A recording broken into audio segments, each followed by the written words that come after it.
Perfecto. Ya podemos empezar. Ustedes estuvieron viendo las infecciones respiratorias. Yo les di ese trabajo.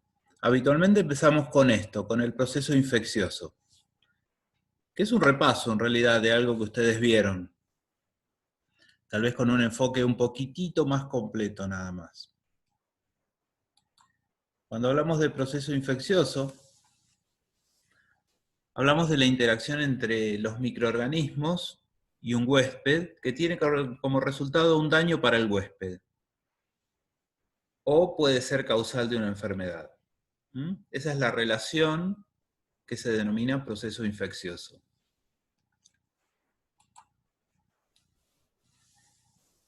En esta relación intervienen, hay varios puntos que tenemos que tener en cuenta. Ahí está. Existen los comensales, que son la flora bacteriana que habitualmente tenemos todos, ¿sí? Lo que tenemos en nuestros orificios naturales como la boca, nariz, el ano, la vagina. Ahí tenemos comensales. Tenemos una flora bacteriana que es habitual. También la tenemos en el tracto digestivo.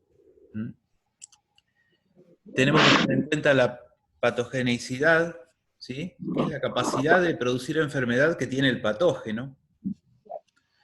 La virulencia, que es la cantidad de patógeno que tenemos. Y tenemos microorganismos que son intrínsecamente patógenos. ¿Qué quiere decir? Que siempre son patógenos. Que no es por una situación en particular, sino que siempre van a tender a producirnos un daño. Y después tenemos los patógenos oportunistas. ¿Cuáles son esos? Los que son comensales. Los patógenos esos que tenemos en la boca, que habitualmente están controlados, pero cuando se meten en el tracto respiratorio, como ustedes vieron, producen trastornos.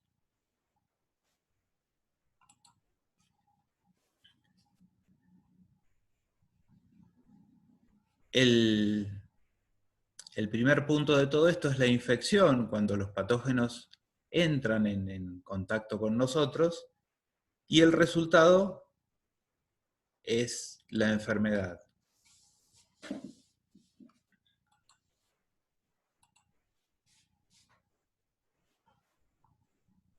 ¿Qué pasa con la infección?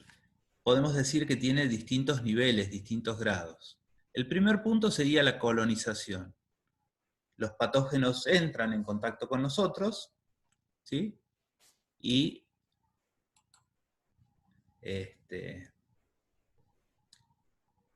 buscan reproducirse sobre nuestro cuerpo o dentro de nuestro cuerpo. Después aparece un proceso de infección inaparente, donde no tenemos ningún síntoma. Y por último, cuando aparecen los síntomas y se empieza a visualizar el daño, hablamos de la enfermedad infecciosa. Esos serían los 3 puntos.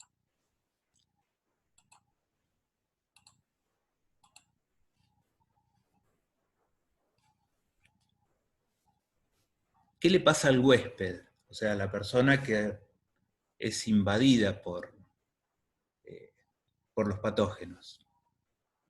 Siempre las bacterias llegan al huésped por una puerta. ¿Me están escuchando? Hola. Sí, Sí, profe. Porque están mudos, se durmieron. Las bacterias buscan una puerta de entrada. En algunos casos ya la tienen, que son los orificios naturales. En otros casos pueden ser lesiones que tenemos en la piel. Pero tienen que ingresar a través de una puerta. Ustedes recuerden que la piel nos protege de todo eso. O sea, tendría que estar dañada en algún punto para que ingresen a través de la piel. Penetran el epitelio, hacen la penetración, y una vez que están adentro, tienen las condiciones para que se produzca la multiplicación. tengan en cuenta que ingresan a nuestro organismo y ahí tienen calor y nutrientes. Los pueden obtener de nuestro cuerpo. Si ustedes hacen un análisis simple de esto, ¿ven? Es lo que hace cualquier organismo, lo hacemos nosotros. Buscamos un lugar adecuado para vivir, nos ubicamos y nos reproducimos.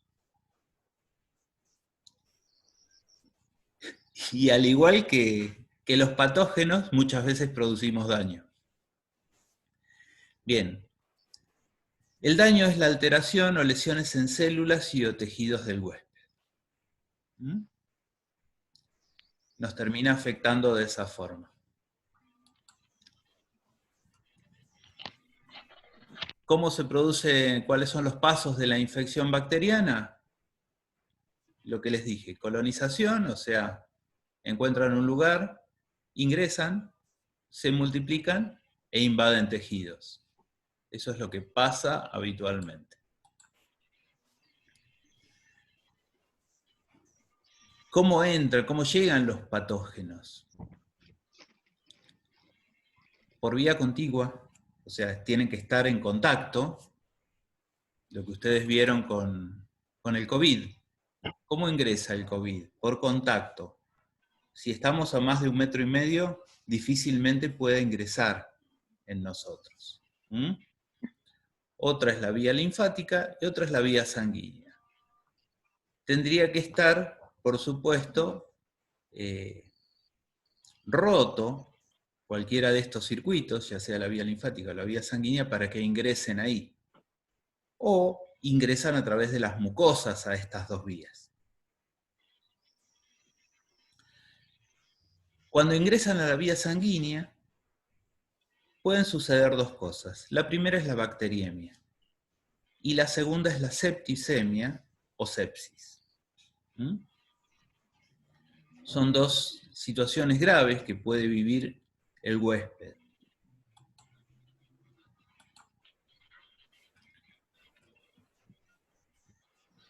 Como les dije, cuando ingresa al torrente sanguíneo, 1, 2, 5 bacterias, no sabemos cuántas, hablamos de bacteriemia. ¿Cuáles pueden ser las causas? Fíjense, cuando nos lavamos los dientes, todos tenemos bacterias en la boca, ¿no? Un cepillado de dientes vigoroso que provoque sangrado, que lesione en la boca, puede dar la apertura para que las bacterias ingresen al torrente sanguíneo. Cualquier procedimiento en los dientes, hecho por odontólogos o no, deja una vía de ingreso de bacterias que habitualmente nosotros tenemos. Otra vía de ingreso al torrente sanguíneo son infecciones que la persona tenga instaurada ya. Si tenemos una neumonía importante, ustedes saben que el pulmón está altamente vascularizado. Entonces, al estar vascularizado y que estar en íntimo contacto con lo que puede haber dentro del pulmón, hablemos de patógenos en este caso,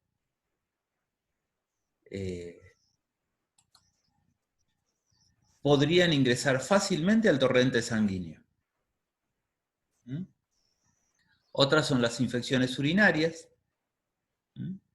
Las infecciones urinarias altas, donde el riñón también es un órgano muy vascularizado, donde podría también producirse el mismo proceso que en el pulmón. Otra causa puede ser procedimientos médicos o de enfermería. La simple colocación de una vía periférica sin tener los recaudos de asepsia adecuados, sin utilización de elementos estériles, podría hacer que el paciente sufra una bacteriemia. Por eso es tan importante tener sumo cuidado cuando se hacen procedimientos invasivos. a los pacientes. Porque el resultado podría ser hasta mortal, ya lo van a ver más adelante. ¿Mm? Otra causa de bacteriemia es la inyección de drogas recreativas. O sea, si tenemos una persona o varios adictos que comparten agujas, que en estado de adicción no controlan la asepsia, existe el riesgo que se inyecten al torrente sanguíneo bacterias con una jeringa o una aguja sucia. ¿Mm? ¿Sí? ¿Qué decían? No, me parece que tenía el micrófono abierto nomás. Pues, no. Uh-huh. Profe, yo le quiero hacer una consulta. Sí. ¿Una carie puede hacer una ¿Bacteriemia? Sí. ¿Por eso son tan importantes, por ejemplo, el embarazo y todo eso se trata de manera especial? En el caso del embarazo se trata de manera especial, no solo por eso. La embarazada tiene una condición en la cual tiene muy limitada la medicación que puede usar. Entonces, lo que se pretende es evitarle todo tipo de proceso infeccioso, ¿no? Para que no tenga, o para evitar que tenga que tomar antibióticos. ¿Mm? El riesgo de Bien, muchas bacteriemia gracias. existe en ella o existe en cualquier persona que tenga una caries sin tratar. Pero Bien. siempre a la embarazada se le dan cuidados especiales a ese respecto, porque lo que se trata es de evitar ser invasivo en cuanto a la medicación que tenga que tomar. ¿Mm? Porque existe mucha medicación que podría provocarle daño al feto. Alguna está probada que provoca el daño, pero siempre se toma como que toda podría provocarlo. Entonces se trata de limitar al máximo la medicación que se le da a la embarazada, incluso hasta los antitérmicos. ¿Mm? Bien, buenísimo, profe. Gracias. Bien. ¿Qué pasa con la bacteriemia? La bacteriemia no tiene síntomas previos habitualmente. La persona no se da cuenta. ¿Mm? Entonces de golpe empieza con fiebre, un aumento de la temperatura muy abrupto, en muy corto tiempo, tiene taquicardia, tiene los escalofríos que provoca la fiebre, puede tener hipotensión, puede tener náuseas, vómitos, diarrea, taquipnea y cuadro de confusión. ¿Cómo se sabe, cómo se sabe a ciencia cierta que tiene una bacteriemia? Hay que tomar una muestra de sangre, ¿sí? En realidad se toman una serie de muestras de entre 2 y 3, y se hace un hemocultivo, o sea, se busca bacterias en la sangre y se tratan de tipificar qué bacterias son.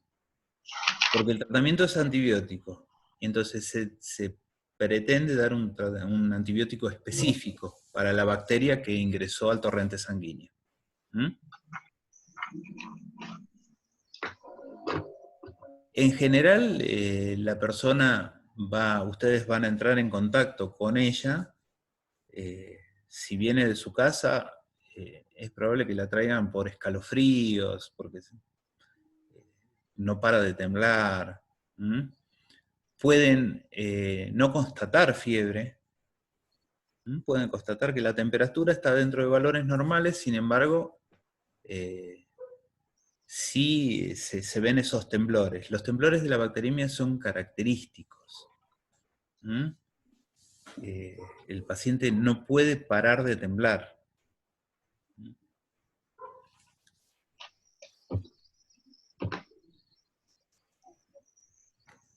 ¿Qué se puede hacer con esto? Y bueno, el tratamiento antibiótico, y se le suelen dar analgésicos que son antitérmicos también, para evitar que llegue a tener fiebre. ¿Mm? Esto se maneja exclusivamente en internación. Nadie con bacteriemia va a ser tratado en forma ambulatoria. Ténganlo en cuenta. Los cuidados son los mismos cuidados para que se les da a un paciente febril. Son exactamente los mismos, los vamos a ver un poquito más adelante.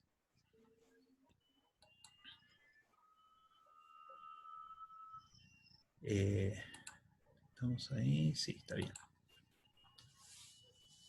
Bueno, a nivel sistema de salud, las infecciones se clasifican de acuerdo a cómo están impactando en la sociedad, ¿no? Entonces hablamos de endemia.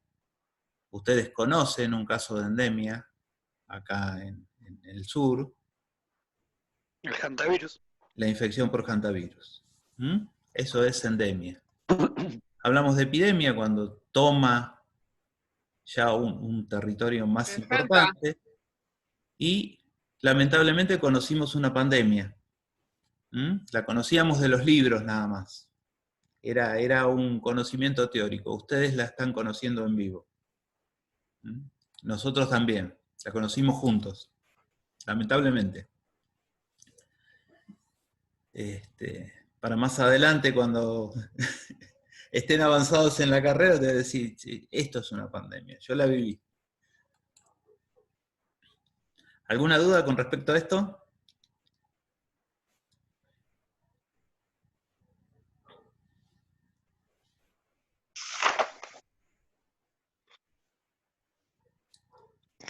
No, por ahora no. Bien. ¿Qué pasa con el proceso infeccioso?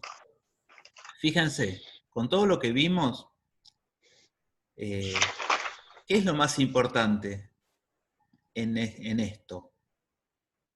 Evitarlo, cortar la cadena de infección. O sea, el entender el proceso infeccioso explica por qué utilizamos elementos de protección personal, por qué los procedimientos tienen que ser asépticos y el material estéril, por qué tenemos que instruir a los usuarios, ¿sí? No hablo de pacientes, a los usuarios, para evitar que tengan conductas que eviten que ellos tengan infecciones, ¿no? Desde el simple lavado de manos a conductas más importantes a veces, ¿no? Esto es súper amplio, ustedes a lo largo de la carrera van a ver, sobre todo cuando aborden comunitaria, que el patio sucio de una casa donde los chicos juegan, donde hay cosas con las que se pueden lastimar, es un riesgo potencial de infecciones. Es algo para trabajar para que los chicos no tengan infecciones. Y vos decís, ¿qué tiene que ver que los pibes jueguen con un lavarropas que está tirado en el fondo con las infecciones? Bueno, puede ser un foco infeccioso. Como que jueguen con el perro, ¿sí? Y le dan besos al perro, o le tocan la cola y después se tocan la cara. El tétano, si está oxidado la ropa. Totalmente. O sea, fíjense que ante un accidente de ese tipo, decir, bueno, me lastimé con un alambre, con un clavo, con cualquier cosa metálica, la conducta es ver si hay vacuna antitetánica, ¿no? Entonces, y hay infecciones que tienen que ver hasta, por ejemplo, las infecciones con la comida, con el mal manejo de la comida. Nosotros habitualmente en la época estival tenemos muchísimas diarreas de origen infeccioso. ¿Por qué? Porque tenemos muchos turistas que vienen y toman el agüita de la montaña, que es muy rica, muy fresca y qué sé yo, y está llena de bacterias. O agua del lago.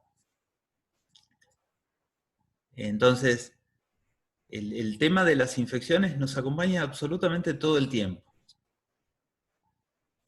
Los cuidados de enfermería en general tienen que ver con esto, con cortemos la cadena. Cortemos la cadena de Profe, infección. una consulta. ¿Mm? Sí. La flebitis, que está relacionada siempre muchas veces a la venoclisis. ¿La qué? La flebitis. La flebitis puede ser causada por venoclisis o por algún otro tipo de catéter, como una vía central. O una vía central, sí. ¿Mm? Pero ¿también está relacionada a la bacteremia o puede ser por otro microorganismo? No, la flebitis puede ser de origen químico, de origen mecánico, ¿m? O de origen bacteriano. Como cuando le pasan potasio, ¿no? No es, o sea, si le pasás potasio lo vas a matar. Pero hay muchas medicaciones que si no son diluidas, como tienen alta concentración, deshidratan la pared interna de la vena. Hay otras que provocan irritación por el tipo de droga. Entonces, es una flebitis química, que no tiene nada que ver con las bacterias. Por ejemplo, si vos tenés una vena que tiene 1 milímetro de diámetro interno y le metés un catéter que tiene 1 milímetro de diámetro interno, va a entrar justo y va a provocar flebitis mecánica. Porque el catéter nunca tiene que rozar las paredes de la vena. ¿Entendés? O sea, la flebitis es multicausal en realidad, tiene varias causas probables. Otra causa es el simple uso de la venoclisis. O sea, vos tenés todos los recaudos, das la medicación como hay que darla, y el líquido ese que vos le estás pasando, para el cual la vena no está preparada, porque acordate, la función de la vena es que circule la cantidad de circulante que tiene el paciente dentro de o la persona dentro de su cuerpo. Si vos le estás pasando, no sé, medio litro, 1 litro o 2 litros más por esa vena, ¿no? Que puede ser, es terapéutico, pero no, la vena no está preparada para eso. Entonces, ese exceso de líquido provoca flebitis también. Esa fricción, el paso del líquido, termina provocándole flebitis. ¿Mm? Es bastante más complejo. ¿Sí? ¿Se Gracias. entiende? ¿Sí? Sí, sí, sí. Hola. Sí, gracias, profe. Bien. Profe, una consulta. Eso que explicaba recién, ¿eso que es porque las paredes de la vena no soportan más volumen de lo que tendrían que soportar? Y lo que pasan dos cosas. Una, primero, que le estás pasando un flujo más alto. Sí. Segundo, que le estás produciendo un proceso irritativo a la pared interna de la vena al meterle ese flujo excesivo, que habitualmente tiene sustancias medicamentosas que suman A la la irritación. irritación. ¿Mm? O sea, a pesar de que se habla de isotonía de todos los fluidos que se utilizan endovenosos, Sí. existe una pequeña diferencia. Y eso lo afecta. ¿Sabés dónde se ve más? En los ancianos. Los ancianos que tienen fragilidad capilar, vos decís, le colgaste un suero, solución fisiológica nada más, sin ninguna droga, y la vena se termina lastimando. Flebitis y a veces se rompe la vena. Es decir, si tuvimos todos los recaudos y solo le pasamos solución fisiológica para hidratarlo, porque estaba deshidratado, bueno, fue suficiente para que se lastime la vena. ¿Mm? O sea, uno tiene que entender, y entender eso también te sirve explicarle a los pacientes, porque hay pacientes que dicen, no, yo tengo malas venas. No, las venas no son para que nos pasen líquido. Las venas son para que pase el líquido que tenemos fisiológicamente, bueno, nosotros aprendimos que sirve para soluciones terapéuticas, pero no, no estamos diseñados para eso, ¿sí? Claro, siempre hay un pro y una contra. Claro, o sea, el beneficio es el tratamiento. O sea, dar la medicación por vía endovenosa hace 100% de efecto. Hidratar por vía endovenosa, aprovechamos el 100% del líquido, ¿no? Como dos visiones más importantes. El resultado puede ser flebitis, ruptura de vena, hematomas, y hasta bacteriemia, porque en el lugar de la punción, donde se rompió la piel, hay una entrada de bacterias. Y si tenés, ponele, un adulto mayor que no tiene cuidado, que se hace, o que se defeca, se orina encima, podría contaminarse eso. A pesar de todos los cuidados que se tenga, se puede llegar a contaminar. Entonces, tenés ese riesgo. Lo mismo pasa en los más chiquititos. No es que es infalible y es lo mejor. Por eso hoy se trata de ser lo menos invasivo posible. Los procedimientos invasivos se utilizan cuando son imprescindibles. O sea, se tiene un poquito más de coherencia que hace muchos años atrás, donde era, bueno, vos te internaste, entonces tenés que tener un suero, tenés que tener una sonda vesical, tenés que tener esto. No. Vos te internaste y ¿qué necesitas en realidad? No es un protocolo de porque entraste a la cama del hospital tenés que tener todo eso, no. Para tu tratamiento, ¿qué necesitas? Necesitas esto, bueno, usemos eso nada más. Se está por terminar esta reunión, así que la corto y empezamos otras y seguimos el otro tema. ¿Les parece? Bueno. Bueno, profe. Buenísimo, profe. Vale, profe.